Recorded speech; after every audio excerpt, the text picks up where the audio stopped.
ही कथा तुमची प्रत्येक इच्छा पूर्ण करण्याचं सामर्थ्य ठेवते, म्हणून शेवटपर्यंत नक्की बघा. एका जंगलात एक इच्छापूर्ती झाड होतं. एक असं झाड ज्याच्याजवळ तुम्ही जीही इच्छा मागणार ती पूर्ण होईल. पण त्या झाडाबद्दल खूप कमी लोकांना माहिती होतं, कारण त्या घनदाट जंगलात खूप कमी लोक जायची.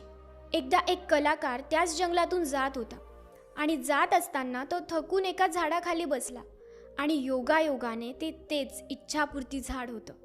पण त्याला त्या झाडाबद्दल काहीही माहिती नव्हतं. त्याने घरून काहीतरी टिफिन वगैरे आणला होता. तो तिथे बसला आणि त्याने जेवण केलं आणि जेवण करून तो तिथेच झोपी गेला. पण जसंही त्याला जाग आली तोपर्यंत सायंकाळ झाली होती आणि सायंकाळी त्या जंगलातून बाहेर पडणं कठीण होतं. म्हणून त्याने ठरवलं की आजची रात्र इथेच व्यतीत करायची.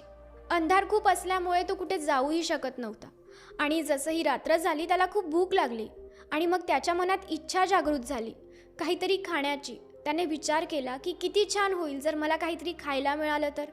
आणि तेवढ्यातच त्याच्यासमोर त्याला जे काही खावंसं वाटत होतं ते सगळं काही प्रकट झालं आणि ते भोजन त्याच इच्छापूर्ती झाडामुळे तिथे प्रकट झालं होतं. त्या कलाकाराला खूप भूक लागली होती, म्हणून त्याने कोणताही इकडचा तिकडचा विचार केला नाही. त्याने लगेचच जेवायला सुरुवात केली. जसंही त्याचं जेवण झालं लगेचच त्याला काहीतरी पिण्याची इच्छा झाली आणि बघता क्षणी त्याच्यासमोर 2 शरबताचे ग्लास प्रकट झाले. त्याला आश्चर्य वाटलं. त्याने लगेचच ते शरबत पिऊन टाकलं. त्याला आश्चर्य वाटत होतं, पण त्याने जास्त विचार केला नाही.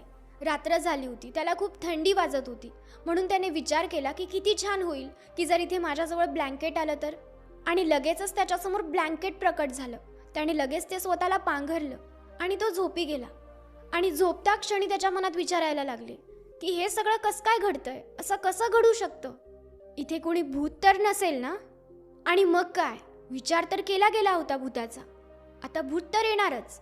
आणि अगदी तसंच झालं. त्याच्यासमोर भूत प्रकट झालं. तो खूप घाबरला आणि त्याने विचार केला की आता हे भूत मला खाऊन तर नाही टाकणार ना. आणि मग काय, तसंच झालं. विचार तर केला गेला होता खाऊन टाकण्याचा आणि बघता क्षणी त्या भूताने त्या कलाकाराला खाऊन टाकलं. मित्रांनो, हे सगळं झालं त्या इच्छापूर्ती झाडामुळे. जो त्याच्या खाली राहून जे विचार करेल ते तो पूर्ण करतोच. मित्रांनो, ही गोष्ट त्या कलाकाराची नाही, त्या इच्छापूर्ती झाडाची नाही, तर ही गोष्ट आहे आपली आणि आपल्या मनाची. आपलं तेच मन जे आपली प्रत्येक इच्छा पूर्ण करण्याचं सामर्थ्य ठेवतं. मित्रांनो, आपलं मन हे या जगातलं सगळ्यात मोठं इच्छापूर्ती झाड आहे. आपण जसे विचार करू तशाच कृती तो आपल्याकडून करून घेईल आणि तसंच आपलं भविष्य घडेल.